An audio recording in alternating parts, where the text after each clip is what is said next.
All right, so we are on page 4 of your perspective packet.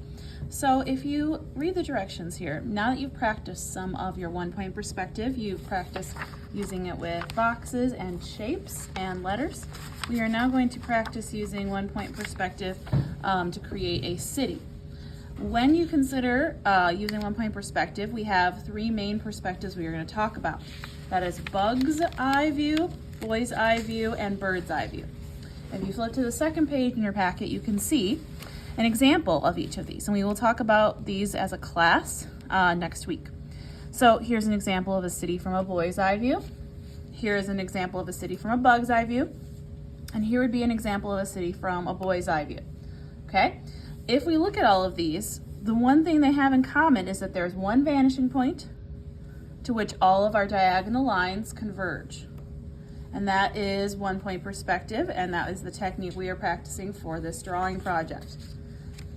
Once you have decided which one of those perspectives you would like to work with, you are going to come back to this page, start with your directions at the top, draw at least 5 squares or rectangles below. Have some in and some outside of the box. So I'm going to go ahead and go with bird's eye view, and then we'll talk again more about this. This is probably the most straightforward perspective, but any of them use the same skills.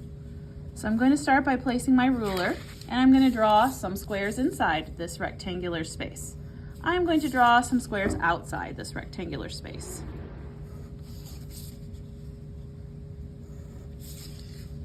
And they don't all have to be squares either. Some of them can be rectangles. Some of them can have unusual shapes. You practiced on the previous page making some shapes with steps. So we could do something like that for an example. So I'm going to have this rectangular space kind of cross the boundary and go in my rectangle platform and also outside of my rectangular platform. Okay? And then let's go ahead and just treat it a little bit like the stairs that you practiced, and we will just give it a second level there. Okay? So you would want to draw at least 5. I'm going to go ahead and continue with the next step here. Your black dot is your vanishing point. Always obey the VP, or the vanishing point. Okay? So now we're going to draw all diagonal lines from each corner of the box to our vanishing point. This is going to give us the sides of our buildings. Make sure you place your ruler carefully. Okay, even this far side here, I'm going to go ahead and draw. Okay, I don't draw this third corner because it's a solid building, and I would have to say it's a see-through building if I did that. I can give you an example of what that would look like very lightly. So now we see it as like a see-through building. That could be a design choice. Maybe you want there to be a glass skyscraper building in your city. Okay, when I'm drawing, make sure that my ruler is placed exactly on my vanishing point and goes exactly to the corner of my box. Okay, so take your time to get it placed correctly.